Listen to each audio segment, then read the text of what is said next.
Yeah, I think we can start now. Good evening, everybody. Welcome to this month's Friends of Elephant event. A little bit about Friends of Elephant. It's not an organization.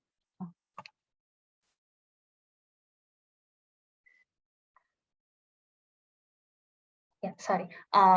Friends of Elephant is not an organization and it's not proposing to become one. It's an informal group of people coming together with varied expertise concerned about elephants and other wildlife. The group is a forum for disseminating knowledge linked to elephants and other wildlife science, conservation, and welfare through art, culture, literature, movies, talks, and panel discussions.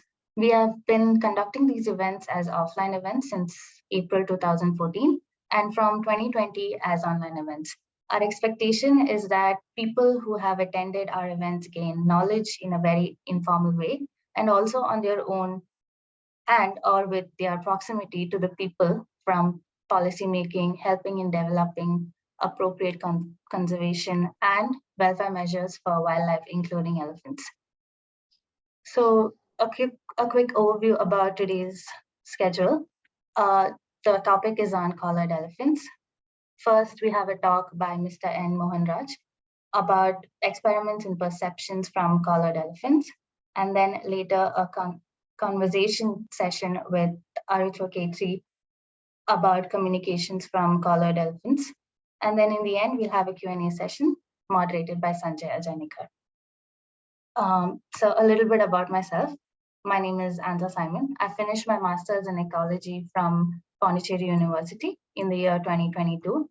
I joined the Asian Nature Conservation Foundation in 2019 as an intern working on the Indonesian project recommending a conservation plan for the Sumatran elephants at the Bukit Tigapula landscape. During my time at ANCF is what got me interested in ecology and conservation. Now, currently, I'm working at the National Center for Biological Science along with Dr. Prita Dey, a postdoc in Professor Sanjay's lab. We work on insect behavior, which focuses on how moths respond to bat, their predators. And from here, I got my fascination with tiny creatures.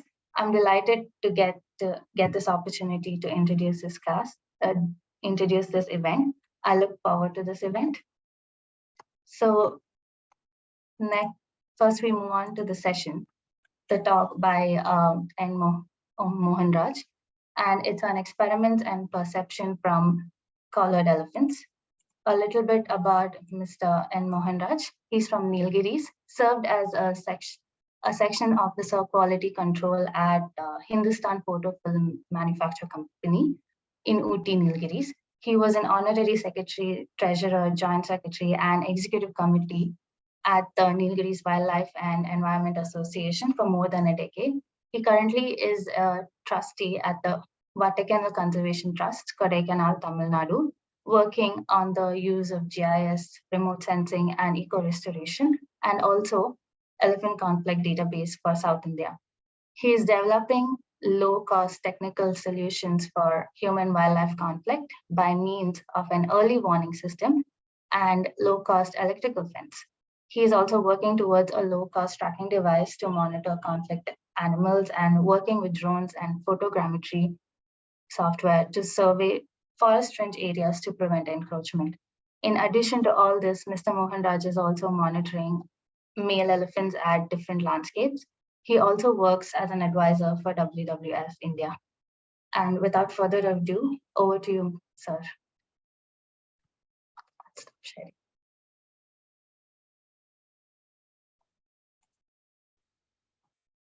Good evening, everybody.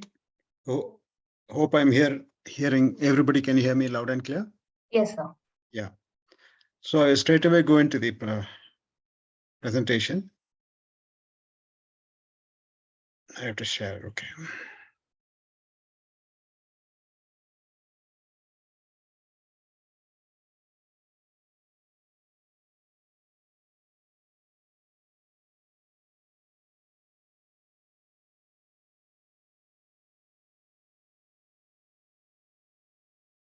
Can everybody see the screen? Yes. Yeah.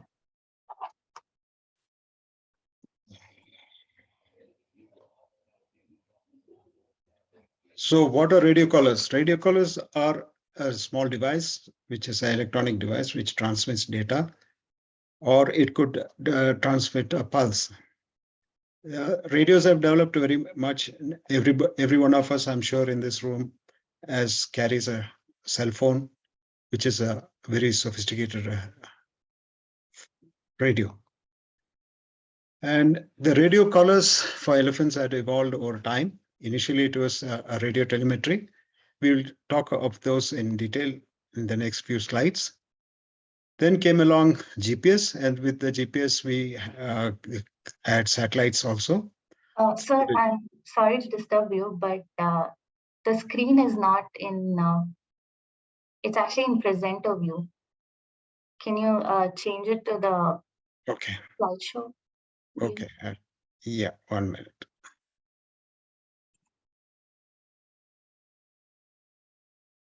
Now you're better? Now you're not sharing the screen, sir. Okay.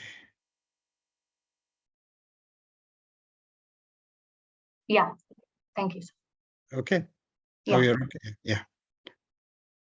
So the GPS came along with satellite technology. So we have GPS modules, which takes a fix and transmits this data directly to the satellite. From there, we get our data.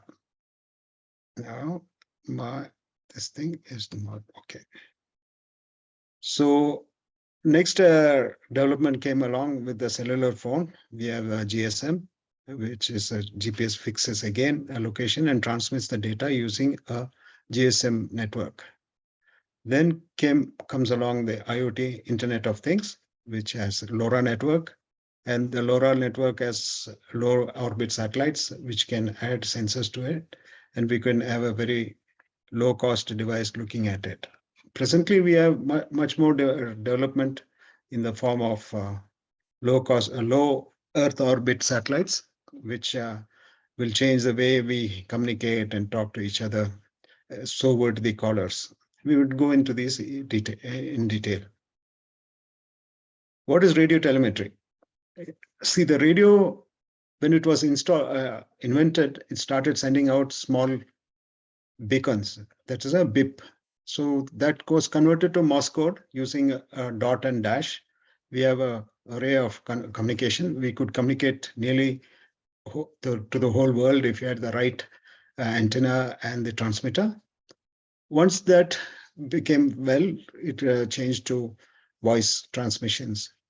But for tracking animals, the beacon is yet one of the most easily usable and very apt for many creatures, from elephants to small animals like snakes or fish. The radio transmitter is worn by the animal, but you have a directional antenna to which you fix a receiver. The receiver takes the data, gives you a bip, and you can hear the bip louder as you point towards the animal. On the right, what you're seeing is where the hand holds is a battery with a transmitter. The transmitter is the small chip you can see near the forefinger. It's so small, the transmitter is very small, but the battery, this is what you would put on an elephant collar. And this battery and the transmitter will last 2 to 3 years without any problem. But you need to track the elephant on a daily basis, hourly, if you want more data. But you can use this technology for tracking smaller animals, like if you want to find out where snakes are, scorpions are, and smaller insects also. Because the transmitter is so small, you can put it onto anything, and a small battery will give you a very good apt life. So how do you do radio tracking? You have an antenna, handheld antenna, which is a directional antenna. And then you have the embedded transmitter while it's on an elephant collar on its shoulder, or it's a small capsule embedded in a snake or a fish. The transmitter from the object animal transmits depending upon your choice of frequency, and that frequency is received by your radio. And as you turn the directional antenna, you pick up better signal, and that's the direction where the animal is. If it is an elephant, you need to take at least 2 to 3 readings to get approximate location of the animal, because the animal is going to be out of sight, and it will be very far away from you. But other insects or smaller mammals, you could easily sight them and locate them. GPS satellite elephant collars, how they work. They are made out of thick belting. That is the main harness which elephants easily break. We have webbed material which goes around the elephant's neck. And on the top, you can see the potted GPS collar, which has got a GPS detector. It has got a GPS satellite modem. It's got control circuits which control the way the GPS and data is transmitted or received or programs changed. And then you have the batteries. These batteries are long-term, long life primary batteries. They will last for quite a long if you're not using it. Actually, they are designed for military services, so you can take them out of your shelf and use it even after 10 years without any problem. So how does it work? You have the collar fitted on the elephant, and from there the data is the collar gets data from all the satellites. It gets a GNSS satellite collar. We are no longer calling it a GPS collar. GPS is a proprietary item by the Defense Department of United States of America. But now you have GLONASS from Russia, then you have European satellites. You have a number of 6 to 7 network of satellites. So you use a global navigation satellite system, which picks up all these satellites together. So at a time, we would have about 60 to 70 satellites. So you can get a fix of 1 to 2 meters. While if you were only working with GPS, the data coming in would be about 10 meters. Once the GPS gets its fix, and then it transmits the data to a communication satellite. In this, most of the now collars which we are using are based on Iridium, and Iridium immediately transfers it to the ground station from where the data becomes available to us. If we are using Iridium, earlier the first satellites which we used, there was a time lag of nearly sometimes of 1 hour. But now with Iridium, we get very quick response within 5 minutes, but we get places of where it is totally not available. I think Iridium has to sort out its situation. Now we are talking about cellular elephant collars. These are now being made even in India. Instead of satellite modem, we have a cellular modem which connects to the nearest GSM tower, transmits the GPS data or whatever sensors you have on board. This data is transmitted on a fixed time to the cellular tower. The tower picks up the data, transfers to your computer, and you have the data very nearly in real time. There's no lag. It's like talking on a cell phone. This technology is very good. It's advancing with 5G. It will go further. But it has negative points is that you don't have networks inside forest areas. But that could be changed with 5G being transmitted from low Earth orbits satellites, which are underway. Already India has launched, ISR was launching some of the satellites. We have launched about 76 satellites already. It's not for us. It is not our country's own, but it's for general purpose. This GSM I just explained. I'll skip this slide. The last type of collar, which has not come in, but I'm sure this is just been released. This is a 2 centimeter by 5 centimeter chipset, which might be one of the smallest form factor for a satellite transmitter. It has got inbuilt GNSS receiver. It has got sensors like altimeter, temperature, humidity, and you can add any sensors you want. But the benefit of this chip is it costs only 30,000 rupees. And you just have to connect its antenna, connect its power supply. And it comes ready-made with the software, which could easily start communicating immediately. And you can reprogram the software to do what you want when you want the readings. This is going to change, and it's also on low Earth orbit satellites. So we would get instantaneous data once the coverage is there reached. This is how it works. And now here is an example of this module being put on a balloon.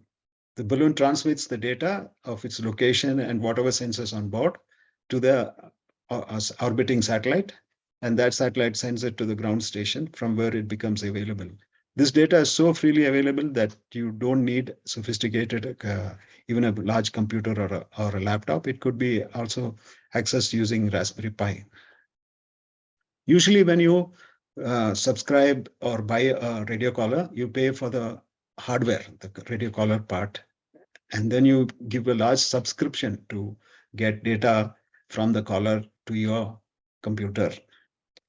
This has been, and then if you wanted your own dashboard so that your team can monitor it, you want your own specialized map, then building a dashboard was expensive. This unit comes with all of this. It has a ready-made dashboard. So I think this will change the way elephants are going to be radio collared. So collars prices should come down, which means if the collar is made in India, then we would be having more elephants radio collared. So when you want to radio collar, you have to choose the right tracking device. It should be animal specific, and the project goals also should be met. If you're just going to monitor for a very short time, then you need different parameters. So size of the collar and weight of the collar is very important. You can add a collar to any species, provided you are around a 2 to 5% of its weight or lesser. And it should be comfortable for the animal to wear it and without any discomfort, like the bird on the right side, which will be very small, lightweight, so that it can carry it and fly. When you choose the battery, you have to choose for each one of these collars. You have to make a decision of what size is going to be your battery, so that the battery can give you the amount of data you want and for the time you've specified to study the animal. The collar should also have how far it can transmit the data. For example, if we choose since we are talking specifically about elephants, if we choose a GSM collar and the elephant goes deep into Bandipur or Mudumalai, then we are out of cellular tower coverage and we will not get data. We may get data only when the animal comes to the cellular network. But the collar can save your data and keep it. But since you do not know where the elephant is, suddenly if it turns up at one of your fences or border of village, then there will not be enough time for deploying your rapid deployment teams. The frequency, when you choose a collar, what is the frequency you want the data to be transmitted to you? How many, see, for example, we started off when we started radio collaring elephants. For example, BNHS were the first people who started radio collaring elephants, and the first collar was a radio collar, and they were getting about 5 readings a day for a week for an animal, because it was very difficult to go and get readings. But today, the last elephant we collared, we were getting every 15 minutes of data. And this change in frequency of data gives us an insight which we did not have earlier. The data need to be also in a format which you can receive and immediately plot it and analyze it. Maybe the dashboard should be designed in such a way that the data can be clearly seen where it is, and you have a very up-to-date satellite image of the area, or you could have different layers to do your analysis or to interpret the data. All of this comes at the cost for the welfare of the animal. For example, if you put it around an elephant, if the collar is not designed properly, it could develop with rashes on the skin abbreviation, because we use rivets to hold the tracking device onto the belt. Those rivets have to be properly sanded. So when we get a collar, we sit and take a sanding machine and sand all the parts and make them as soft as possible so that we do not have any skin problem with elephants. Finally, the cost of the collar. If you can get collars for a few hundred rupees, we could collar most of the animals in the forest. We would know what our spotted deer is doing, what our sambar is doing. Presently, we have no idea. We only know some details about elephants and a little bit more details of tiger because more money is being spent on tigers than in elephants. The rest of the species, we do not know much. Okay, when you want to do radio collaring, we are specifically going to talk about elephants. You identify the target elephant. Who's the elephant you're going to radio collar? Why, where, and how are you going to? These three questions need to be answered. Once that is answered, you track the elephant, you locate it, and then you use a tranquilizer or a sedative, depending upon your team's expertise. And once the animal is down or standing, if it is tranquilized, it will go down. If it is sedated, it will be standing. So you could fit the collar and the transmitter with the collar. Then the elephant is revived, and then you start monitoring your elephant with the tracking device. This is Abhimanyu. They are just getting ready to, just going to go through the process of capture. Other than the darting, I would show the pictures because darting, we could not get pictures of them. So the team gets ready, the tranquilizing team, the tracking teams, all of them on elephants, and off they go. And in a few minutes, sometimes it's many days, they are fast.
So you saw a lot from the sound, it looks like chaos. There are so many people talking, so many people working, but each team is working differently. You see one person is monitoring the health of the elephant. He's a doctor, veterinary doctor, is monitoring its oxygen demand, oxygen in blood oxygen by putting a meter onto its ear. There's somebody else looking at his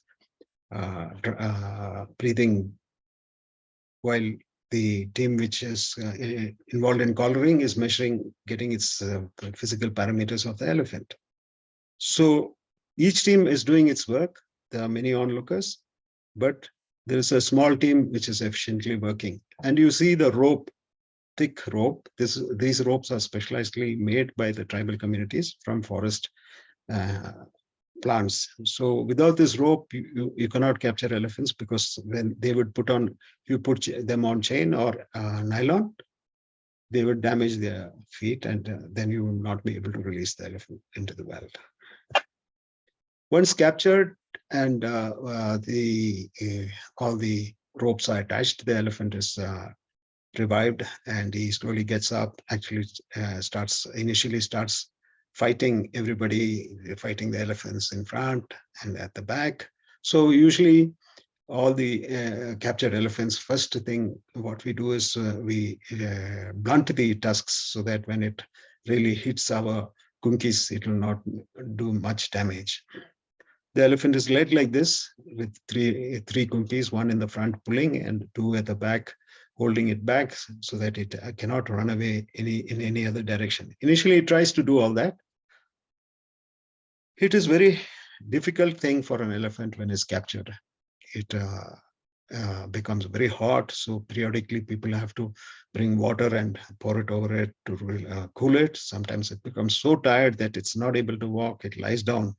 And then people have to go around and revive it, push it, get cookies to pull it up to its feet. Because if it is on the ground, it could die.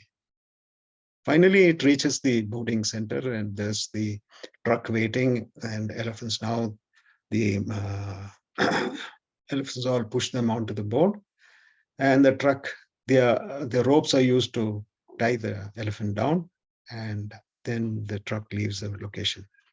This is, we have traveled from Hassan district to Bandipur at the very near Kakanala checkpost. The elephants about to be disembarked. Once it is disembarked, again is slightly sedated because people have to go and collar it. So initially the collar, we measure what is the circumference of the elephant's neck by using a rope, and then we give about 20 centimeters gap, and then the collar, the location is marked on the belt, and the belt is put around the elephant, and it is screwed. Once that is, it's revived, and the elephant is let loose. So you can see the gap in the neck, how much it is. We expect this elephant to grow, which is a sabada. So we expect it to much grow further. So we have loosened the collar very much. So we'll just, now we knew seen the coloring methodology followed. We just now look at the first attempts of coloring in India. The elephant on the right with the collar is Harani. She was one of the 5 elephants which were radio colored by the BNHS team on the Asian Elephant Project. The BNHS Asian Elephant Project team, location was Mudumalai. Sample size were 2 males and 3 females from a sample size from 200 elephants.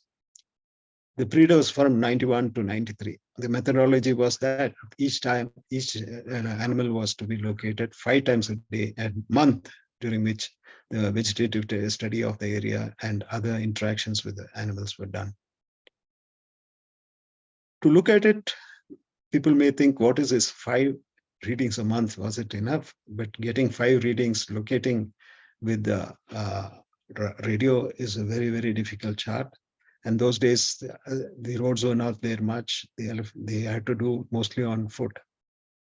This is how the data was plotted. On the right, you see the villages of Masnugudi, Singara, Bokapuram, Valatotam, Mavanala, and Moyer on the top. This is the male elephant called Admiral, which had used this area. Each dot, black dot, is a location, and they have connected the dots to the next time they have seen, picked up the location of the animal. And you see that the elephant is mainly over Bokapuram. Once all the data was collected, home ranges were arrived. They got somewhere near 450 to 500 square kilometers for each elephant, except one elephant which went with her calf ride down. She actually was dispersing, I think. She crossed Metpalayam and went into Attapadi. And in Attapadi, she was found dead with bullet injuries.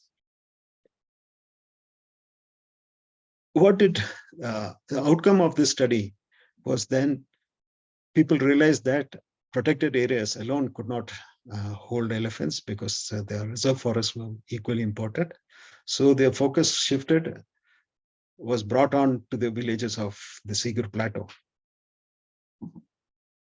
A lot of work, 20 years from this study onwards, this area has been declared as one of the world's first elephant corridors.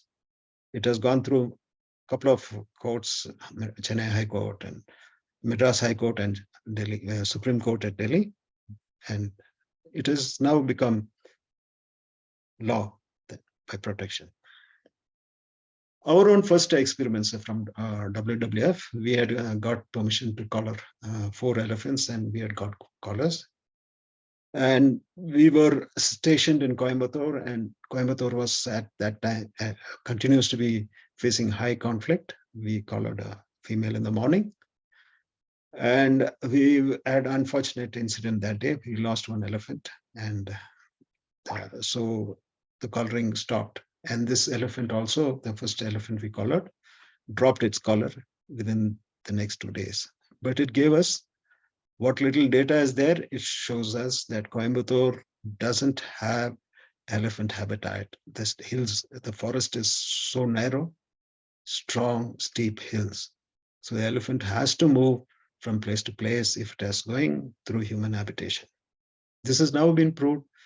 If we had continued this study, we would have had solutions for most of the problems, but we could not do it because. But now they find what we have seen from this elephant. The same data is being collected by the forest department on real time using the field patrols. So we were having these radio collars, and then the Karnataka government said, okay, we could collar some of the elephants we were translocating. They were all translocating elephants from Hassan to the Bandipur and other parts of Karnataka.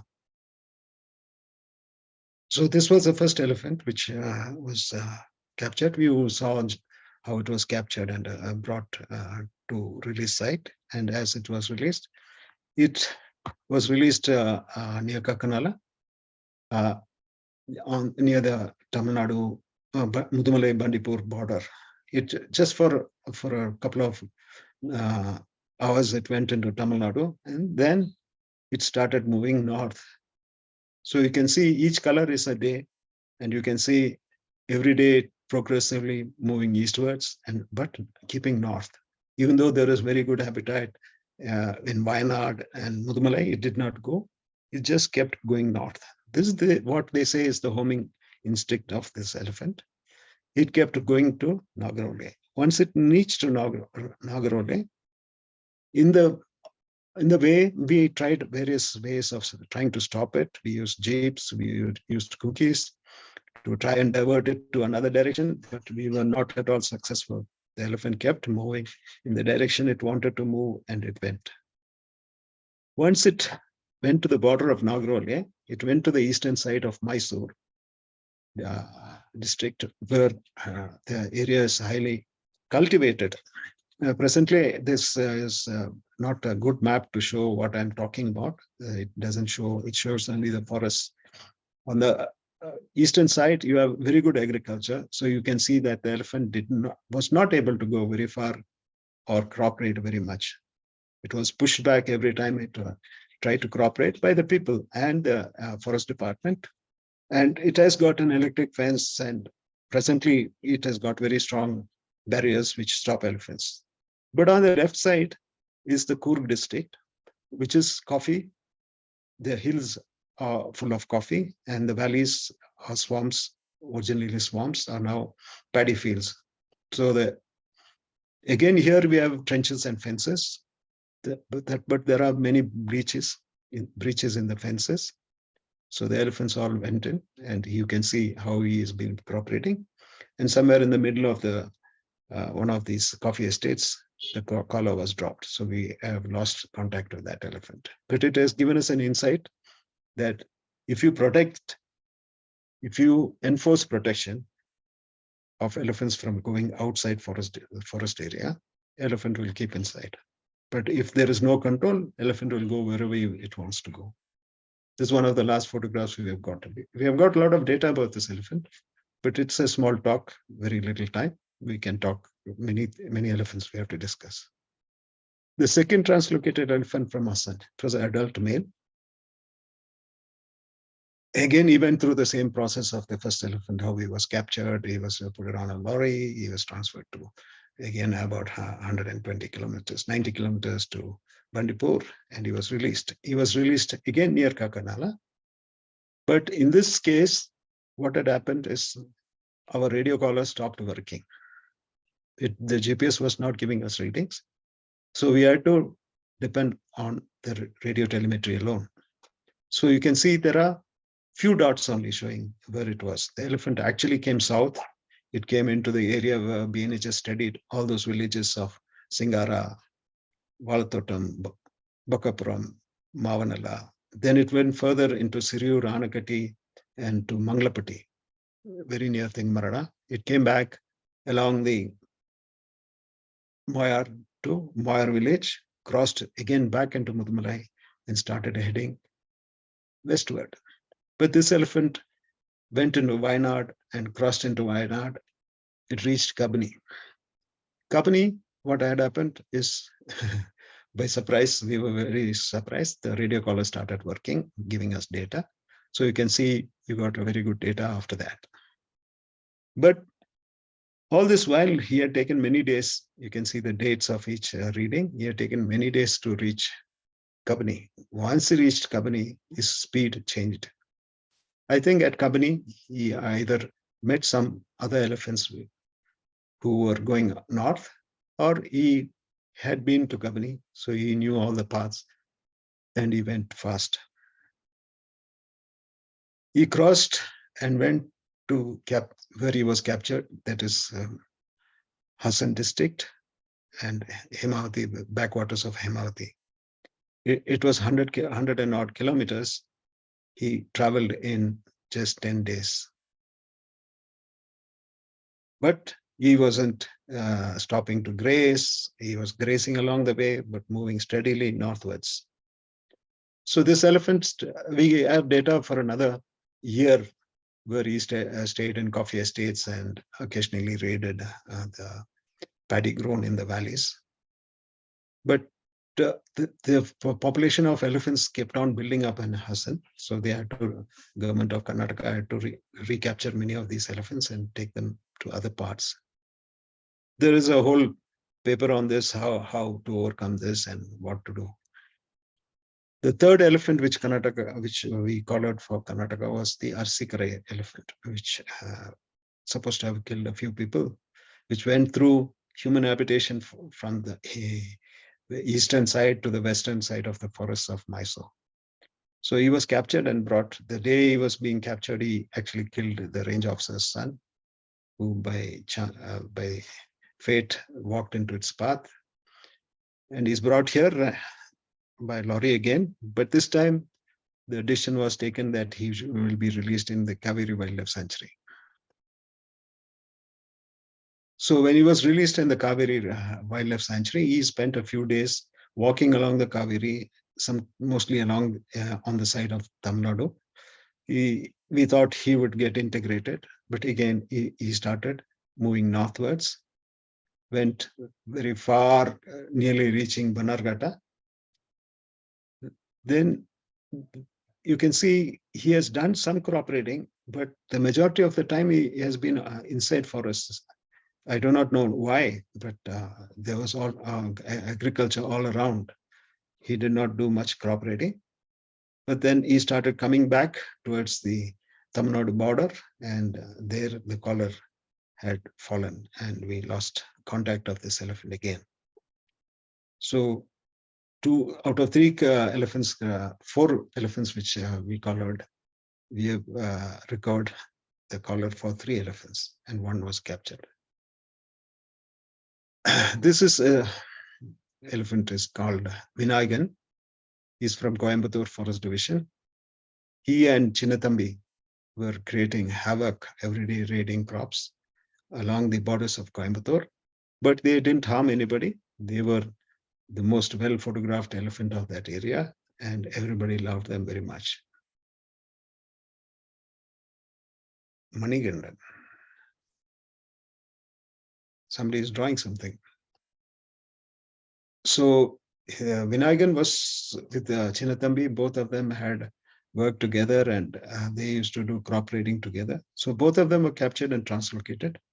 From the outcome, Vinayagan was translocated to Mudumalai, while Chinnatambi was sent to Anamalai. Chinnatambi, after 2 days in Anamalai, was able to find a way, cross the Contour Canal, and come out into Pollachi, and wandered into fields of agriculture and sugarcane, causing a lot of damage. They had to be recaptured and taken to an elephant camp, and is now Major Kunki from Anamalai Tiger Reserve. While Vinayagan, when he was transferred to the Nilgiris, Mudumalai, he started moving very fast You can see that at 10:54, 10:53, those lines, he moved at nearly 5 kilometers a day. He went north into Bandipur, went outside the forest. At that time, the forest department was prepared because we were providing them the data. They pushed him back and he came back into Bandipur forest tiger reserve. He tried at least 3 to 4 times within that 60 days of monitoring we did to try and crop raid on the Bandipur side. But the Bandipur anti-depredation squads were ready. They were pushing him back every time. So he headed south and spent quite a lot of time in the center of Mudumalai grazing. So we had two locations where he was raiding. One is inside a village in Mudumalai. The other was in Bandipur. Once the Bandipur push there, he tried going into Wayanad, but he did not go deep further into human habitation. He returned back into Mudumalai, and just explaining a little bit further about how the movement north into the Gundalpet area. You can see the elephant movement is along the riverbed. This area of Bandipur and Mudumalai has got tall grass, swamps, very wet area. So elephants find it very comfortable to live. And you can see, once I bring in the mountains, you can see why the elephant movement is controlled by a particular path. Elephants do not like to climb hills. They will climb any type of hill, but they do not generally like climbing hills, because if they were to climb 100 feet, they would have to eat for 2 hours to compensate the loss of energy. So I'm just going to enlarge this and show you. See how the elephant came out. There is a road there. The trench all along the forest divisions of most of elephant habitat in Tamil Nadu and Kerala, Karnataka and Kerala, we have trenches of fences. But these are not maintained properly. Sometimes they are having gaps by roads. So this particular elephant had used the road to get out and go crop raiding. It had only moved through 2 openings. But when you look at the satellite image, you realize that there is a trench there when you enlarge, and the trench has kept the elephant in most of the places. Wherever there is a road or a breach, you can easily locate the breach using satellite images. This is Google image, which gives enough data. So he went down south and he started this village. Most of the villages inside Mudumalai Tiger Reserve have been resettled, except this village where people are yet not gone. They wanted a higher package, so some people are there. And hence they do cultivation, which the elephant Vinayagan continued to crop raid. So in the next 2 month or so, the collar was again dropped. I think we need to look at how to make these collars, because I think after some use, the belt becomes quite loose, or it becomes smooth, and the elephant is able to take it out. So Vinayagan becomes free. He kept crop raiding much further into Gudlur, because people were not able to stop him because they don't know where he's coming from. I've seen him very close to my house for nearly more than an hour in one night. But he didn't damage anything. He just came, tried some jackfruit and mango leaves, and went left. So what did we learn from Vinayagan? Even though he was one of the toughest elephants we have seen, large, very bold, very powerful animal, but if we are forewarned that he is coming to a particular place and we have the anti-depression squad there, then he can be sent back into the forest very easily. I had gone to Mudumalai about a couple of months back for a tiger postmortem into that village where yet people are growing banana. They have a single line fence around the banana. I was talking to the owner, and he said, most of the time, elephants don't bother them because the fence keeps them out. But if Vinayagan comes, he breaks the fence. He knows how to break it. A single line fence, easily you can break it. So when you look at Vinayagan itself, he had in Coimbatore spent most of his time outside preserve forest. But here, once he came into a very good habitat, he spent most of his time inside the forest and only little bit of his time as crop reading. He avoided hills, even though he came up the hill to graze grass, but mostly he avoided the hills. But he was guided by how did he find all these gaps in the trenches? He would have been by the old tracks and smells of which acts as signboards. Initially, when the elephant was released, he traveled very swiftly and towards northwards towards Bandipur at 5 kilometers and an average. But once he returned from that area, he slowed down to less than a kilometer, moving very slowly and feeding, grazing. But that time we had a older version of the collar, so we were getting only hourly readings, so we were not able to exactly understand much more detail. We only wanted the collar to stop him from coming into human habitation. The last elephant just now, there are many more elephants we collared. I think we don't have the time to talk about all of them. So this is the most controversial elephant which was captured from Gudalur. He was called Pandalur Makna. He's a Makna, a very young elephant. He had operated in this area, which is Pandalur Taluk of Gudalur district, Gudalur Taluk. And within what is, he is accused of damaging more than 75 houses and killing 2 people in the process. So everybody was objecting. His modus operandi was around 12 o'clock, he will come. He will try to take anything like rice or any food item kept in a house through the breaking through the window. If later he became much bolder and he started breaking those windows and taking them.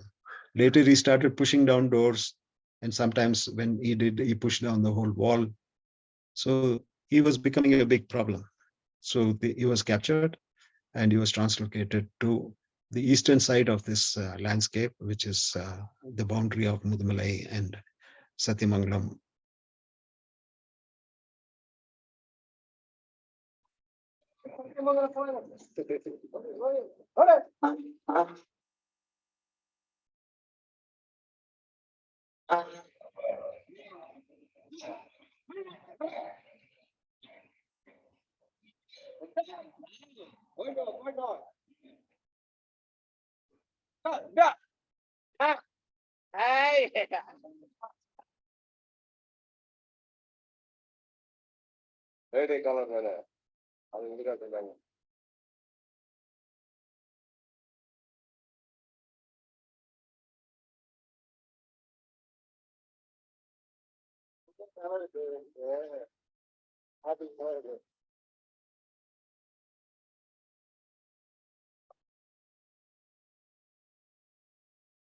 So he was released on the eastern side of this image, and he walked right into the Moyer Valley, following the ridge. And at Moyer Valley, he didn't know what he was doing. He tried moving towards Thengamarada. We do not know what happened there. Some vehicle came, or some people, patrol met him. He immediately turned east from eastward, coming along the Moyer Valley. He tried climbing all the hills, very steep hills. The Moyer Valley is a steep valley with the river cutting in deep into it. He tried climbing a lot of hills, kept coming down, going up, coming down. Finally, he crossed the Moyer and crossed into back where he was released. The release site is marked on the red dot while he moved. I'm showing the different times, different days. It has each day how far he has traveled. He was coming very near Anakati village.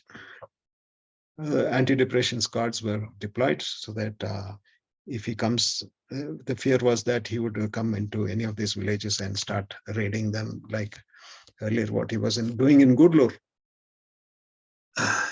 So you can see that he did not try to raid any of the houses or go into human habitation. These dots are very big, but it shows how he was sleeping, how he was moving with other elephants. This color we had programmed to give us data every 15 minutes and transmitted every hour. So we were getting data, very accurate data, of what the elephant was able to do. We were able to tell where the elephant slept, where it was grazing, where it went for water. And from the behavior of the location data, we were able to even define that the elephant was with other elephants, which was confirmed by the field teams or drone images.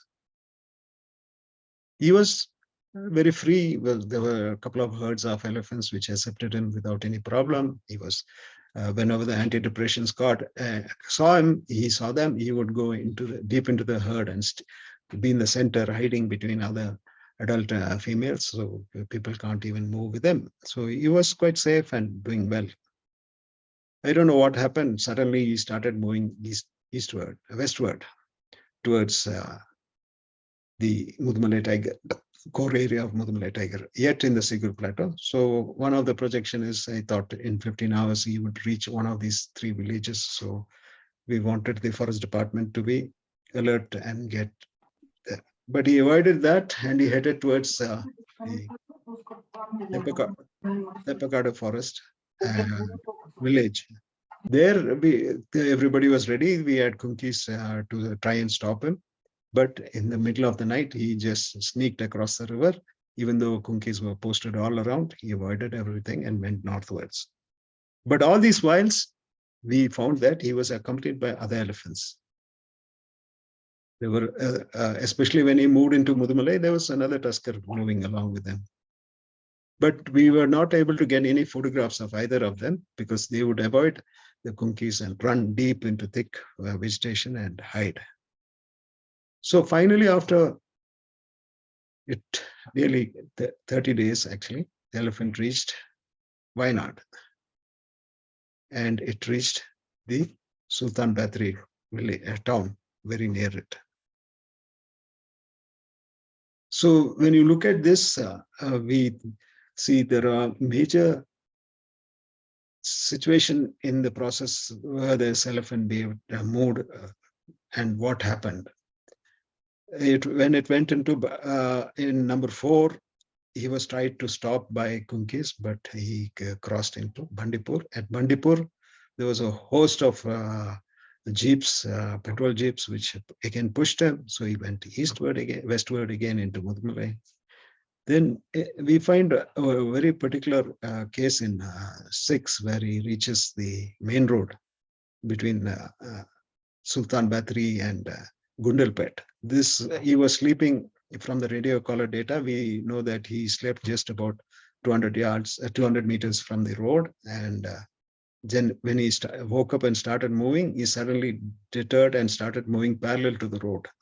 We think that it was due to the high traffic at that time. At 7 o'clock, the traffic from Sultan Batri would reach that location.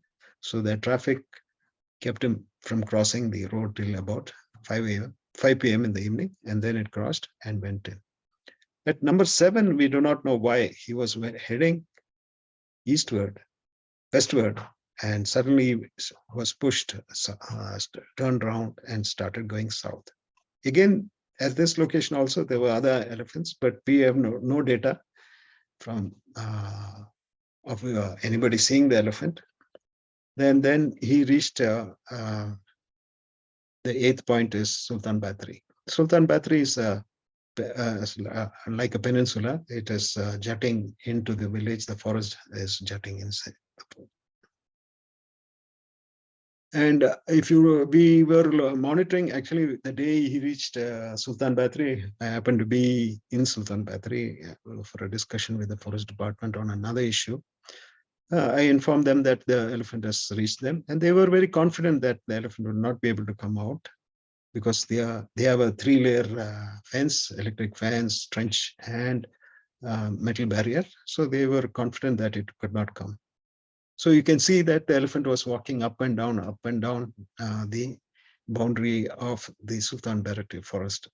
So in my mind, I was really worried because elephants are very intelligent. They can easily find a gap, or they can make a gap they would come across. So one day in the evening when I switched on the computer, I just saw that the elephant has just crossed the barrier and it was out. So we informed the anti-depression squad, but sadly that day the anti-depression squad were away at Palghat trying to capture another elephant. So by the time they came in, this elephant had moved far into human habitation and it had caused a slight injury to a human being while pushing him in the road. This became a major issue in Kerala. And that day, Sultan Batri, the whole town was locked down, no schools, nothing. So government had to take some decision. So the elephant was captured in the next 2 days, and it's in a corral. They're yet to take a decision on what to do with him. Here is finally captured. And see, initially I told you the first elephant how it was captured, and they used ropes made out of forest vine. Here is the first time I'm seeing this type of rope. This nylon rope, but it's thicker, and they say that it damages not there to elephant skin. So this is a technological change, development. What did we learn from PM2? One is, are we releasing elephants straight away after tranquilizing, capture, translocating? All this puts a lot of pressure on them. So can we have them in a Burma or somewhere so that they can relax and a bit more that running around they need not do? We found that whatever we do, even though the Tamil Nadu Forest Department deployed nearly all their kunkis to try and stop the elephant to cross in Tepakadu, the elephant crossed, 2 of them crossed. So the third thing is that whenever an elephant is coming to a barrier, there should be an anti-depredation squad monitoring them so that they can push it back, or the elephant knows that it cannot come out. The other issue is that elephants, whatever barrier we can construct, will find a way. Either we have seen the latest barrier fences, they either crawl underneath or try to climb over it. The electric fence, for example, the hanging electric fence, which is the most modern fence, which stops most elephants. Some elephants push trees onto the barrier to break it, or we have recorded one elephant going on its 4 legs and crawling under the fence and going across. We also need to understand why we are translocating, and would that animal be okay if we translocate? Can't we keep them there?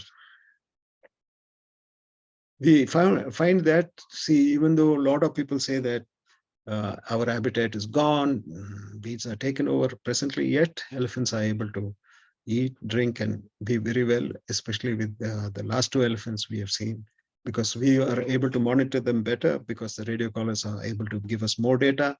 Number one. Number two is we are able to understand the radio collar and program it differently so that we can get the necessary data. In this case, in PM2, the collar actually helped capture the elephant, which was supposed to help protect the elephant. We found that elephants always accompanied PM2. Maybe because he was a young elephant, others used to give him guidance, hold him. There were maknas, there were tuskers, there were family herds. Lastly, we'll just touch upon the elephant called Rivaldo. Rivaldo, he was named Rivaldo because one of his friends was Mark Devidar, who lived on the Moyar Valley along the Sigur River. His father owned a property there, and that it was an elephant home. All tuskers, at least we know when we were monitoring tuskers, we found more than 8 tuskers using that river bank. And these elephants became Mark Devidas' close friends. So he named them, he was a football addict, so he named them after footballers international. So Rivaldo was one such animal which had a problem. He had damaged his trunk.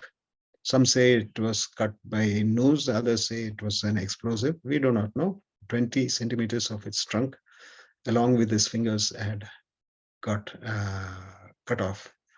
So the department found that he was not able to eat or drink. So the department started using Mark's ability to attract the elephant and negotiate with the elephant. They started treating it and feeding it, and slowly it healed. But it healed with the nostril became very small, but it was hale and healthy because people helped them to feed. This help earlier with Mark itself, the elephant had developed a very friendly relationship with humans, and he became very friendly with everybody. Anybody going on the road will stop, and if they have a banana, they will go and give it to him. It was the same with Mani, and another elephant found in Wayanad.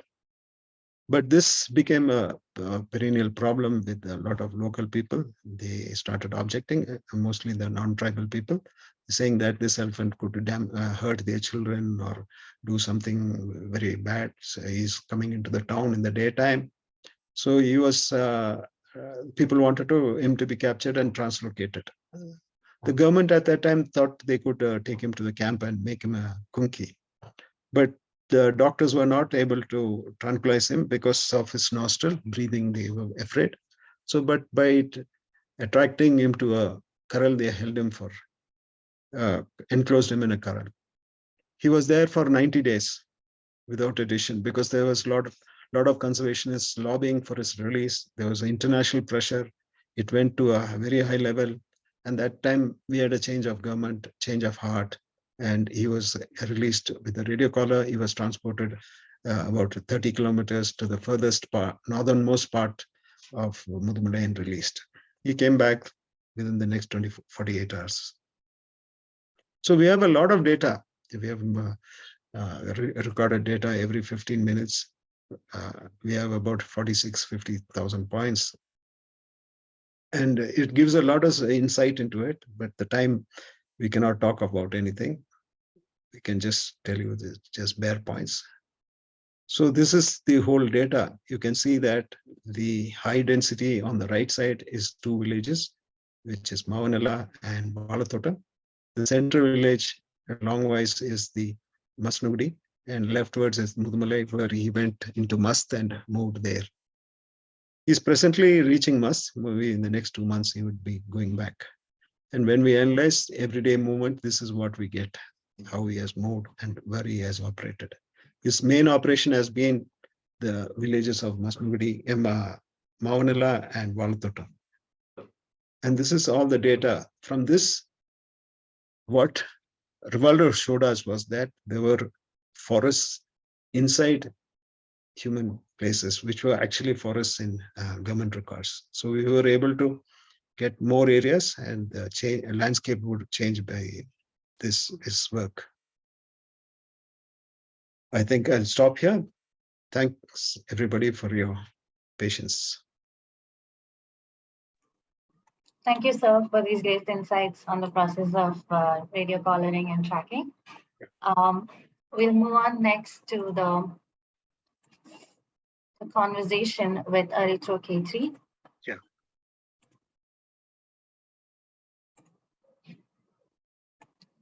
Yeah, so the topic is on communication from caller. So a little bit about Dr. Aritra Kshettry. So people, as we know that people and wildlife share space across India. However, when it comes to potentially damage-causing species such as large herbivores and carnivores, shared space may have negative impacts. So Arthur Kshettry's research on the socio-ecology of people-wildlife relationships aims to understand how large-bodied wildlife species and people co-adapt in shared spaces. He uses a transdisciplinary approach using ecological and social science to address the conservation challenges and opportunities in these shared spaces. I'm delighted to welcome Dr. Aritra Kshettry. Over to you. Thanks, Anza, for the nice introduction. And hello, everyone. Thank you for joining in. And thanks, Mr. Mohanraj, for a very insightful presentation. I got to learn a lot of new things today. So for the sake of bandwidth, I'll shut down my video, keep my audio on, and then share my screen. So fortunately for everybody, I'm not sharing my research today. I'll just share some stories about some collared elephants that I was fortunate to be part of collaring and monitoring. So here it goes.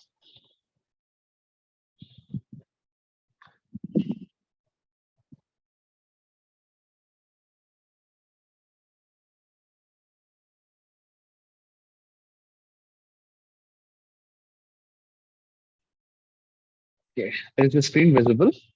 Yeah, very clear. Yes. Okay, cool. Yeah, so I'll be sharing my experiences from West Bengal, where the coloring was mostly done to understand movement patterns of the herds, which were not creating any problem at all. But I'll explain to you the geography landscape, and you'll see that it's a very fragmented landscape where elephants need to keep moving from one patch to the other. So our question was to find out how much space do these elephants need and how much time are they spending inside the forest versus how much time are they spending outside the forest, just to sort of understand their spatial requirement. So Mr. Mohanraj very nicely walked us through the process of coloring. I just reiterate in a few through a few photos. So of course, the beginning of the coloring operations, as Mr. Mohanraj said, requires planning, getting equipment and conky elephants together to then find the right elephants. We were focusing on capturing females, so we not want the females with very small calves because sometimes it can pass through the mother's milk and calf and make it dizzy. So we do not want that. So we want to find that animal without a suckling so that we could capture. Once darted, generally we use a standing sedation as opposed to the knockout sedation that Mr. Mohanraj explained. A standing sedation is basically the animal is drugged, but it's still on its 4 feet. It's slightly safer for the elephant, but not as safe for the researcher who's putting the collar in. So after the elephant is darted, it moves for a bit till the effect of the drug wears in, and takes about 15 to 20 minutes for the standing sedation drug to take effect. And then you need to track the elephant and make sure you find it. And then once you see that the effect of drug has been induced, you double check from a distance out for conky elephant to see if the elephant is drugged and it is not able to move much. And then slowly you move in. Another challenge with herds is that isolating the particular female from the herd after you are darted or even during that, it's a bit tricky, because all the members try to protect the animal and try to stay behind, stay near the animal. That's when you lot of conky elephants, to make sure that the herd stays away, to ensure the safety of the people involved in the collaring team. So yeah, after you put in the collar, then you just wait for the drug to wear off. It generally takes about 4 to 5 hours. The drug composition that we used here, which was xylazine and ketamine. I just orient everybody to the landscape so that you can relate to what I'm trying to say. The stories of the 3 elephants here. On the left is Meenakshi, middle is Sukanya, and right is Shanta. All 3 adult females, part of the herd. Meenakshi on the left was the matriarch of her when she was solid. Yeah, so this roughly rectangular shaped landscape is the northern part of West Bengal, which is a mosaic of forest areas. From left, MWLS represents Mananda Wildlife Sanctuary. Then to the right of it is Gorumara National Park. Then it's Jaldapara National Park and Baksa Tiger Reserve. And then east is Assam. West of this landscape is Nepal. So as you can see, the forests are in patches, and then they have tea plantations in between. So essentially, these elephants need to move between the forest patches to access food. And our primary objective was to find out how much space do these herds actually need and how much time are they spending inside versus outside the forest. And this coloring exercise was done in the backdrop of a lot of human-wildlife conflicts, such as crop damage, human casualties, elephant deaths due to retaliation. So hence, we sort of starting the first question was to find out, are these animals spending a lot of time inside the forest versus outside? And even between these three herds, which were in the same landscape, we found a lot of diversity in how much time these elephants are spending inside the forest versus outside.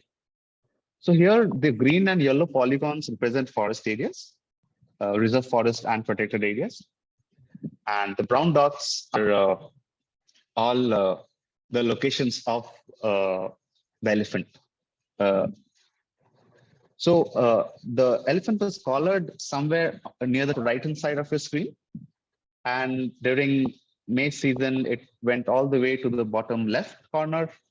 And then again, it went back to its collaring site over the period of 1 year.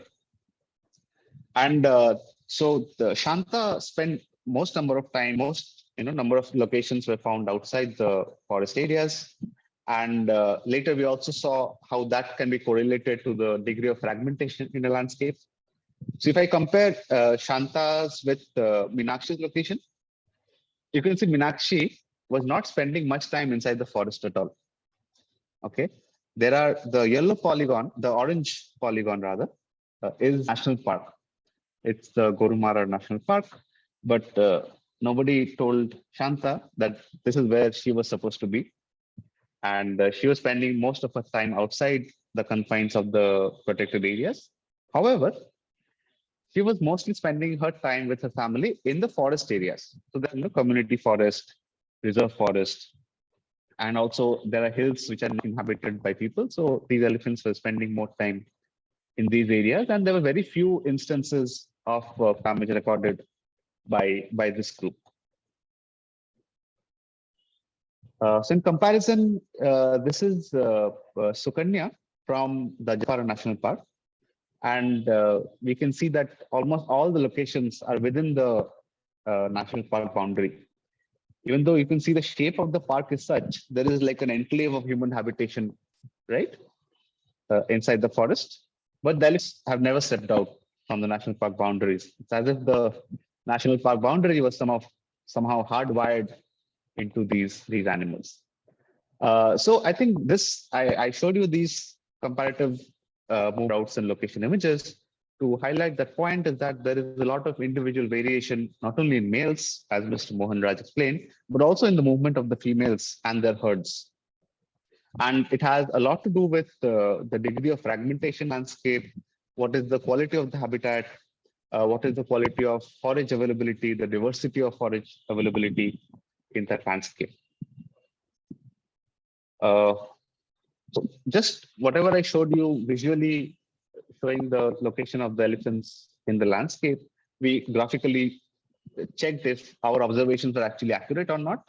And as we saw from the plots, Meenakshi was spending most time outside the forest area near Gorumara, but not inside the national park.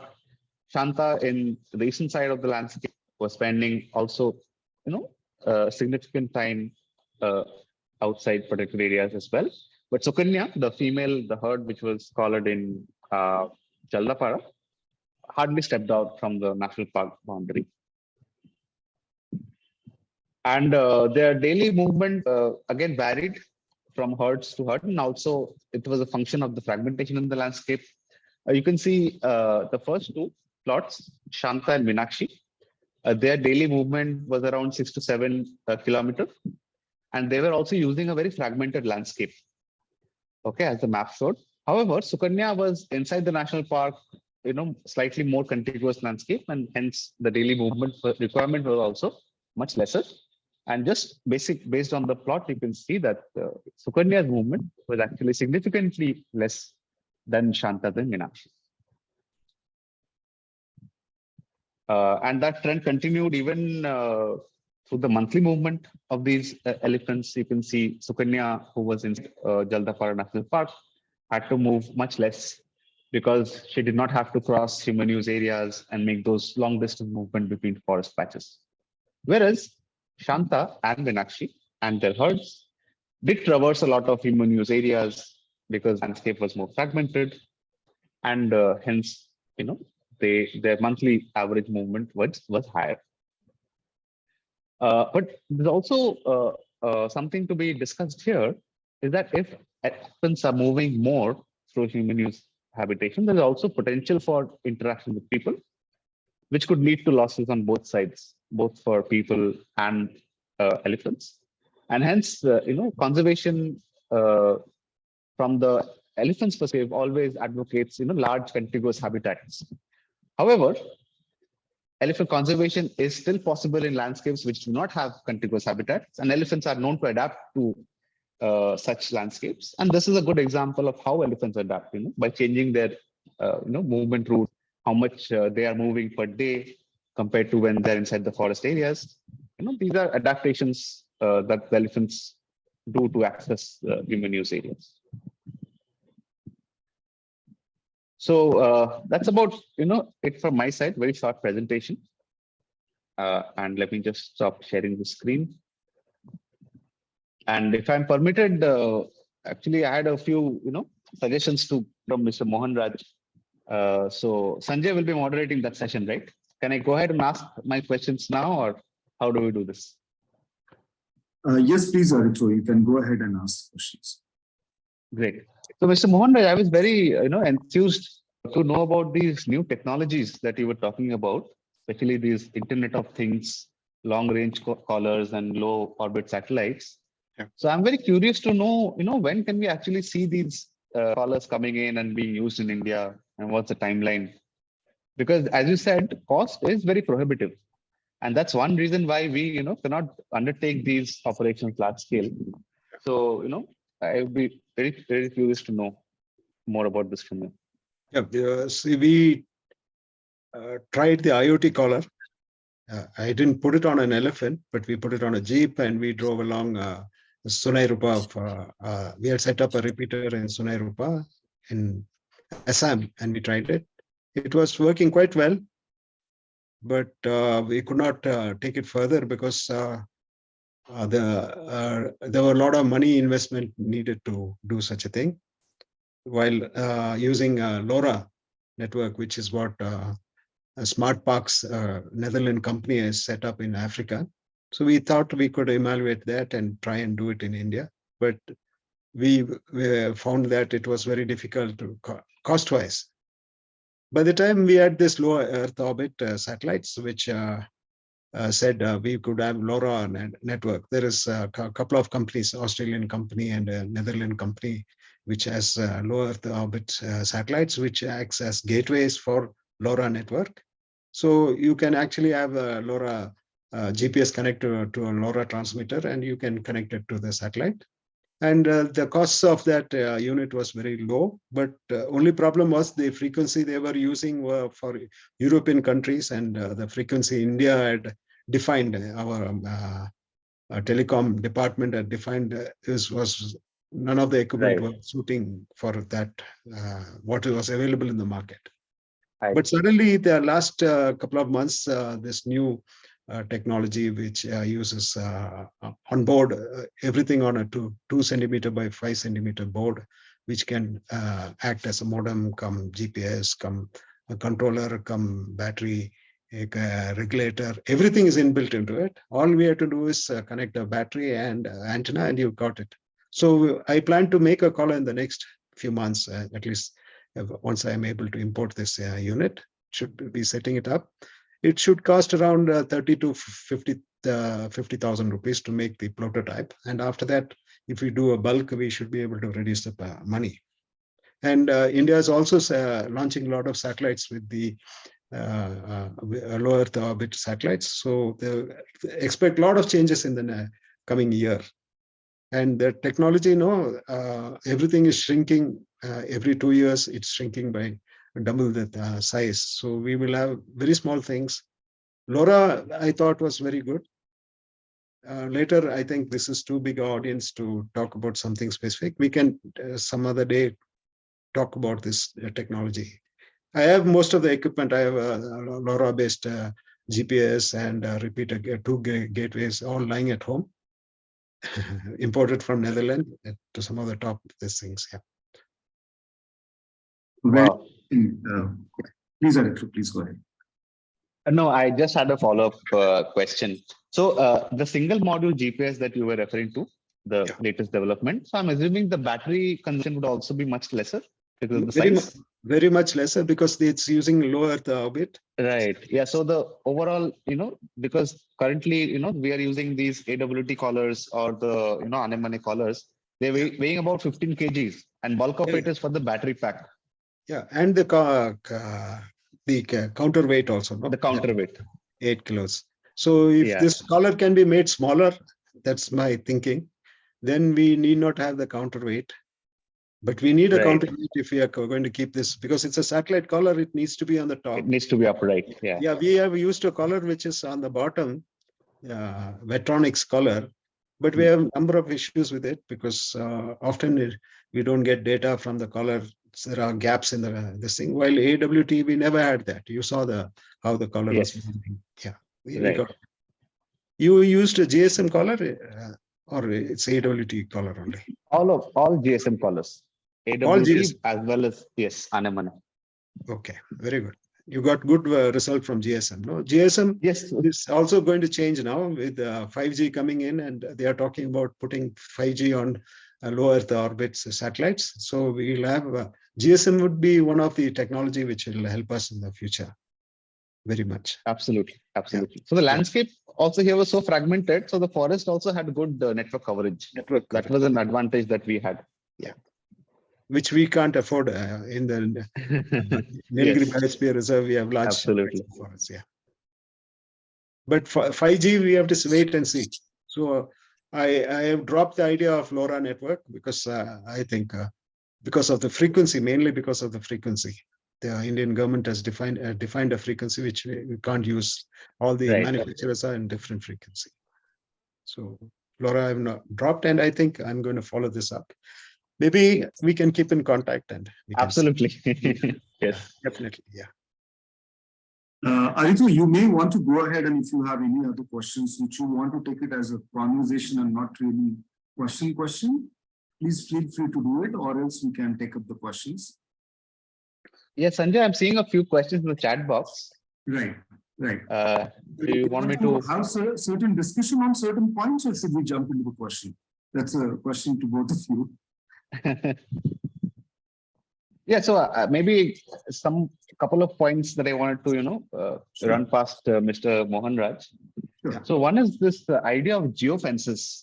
Yeah. And what is the applicability in the elephant collars? Having like an alarm system if the elephant steps out a certain polygon. If you've tried it, if that works or not. No, I've not tried it. I've used a geofence with the AWT collar. But that will only tell us that is the collar is going out.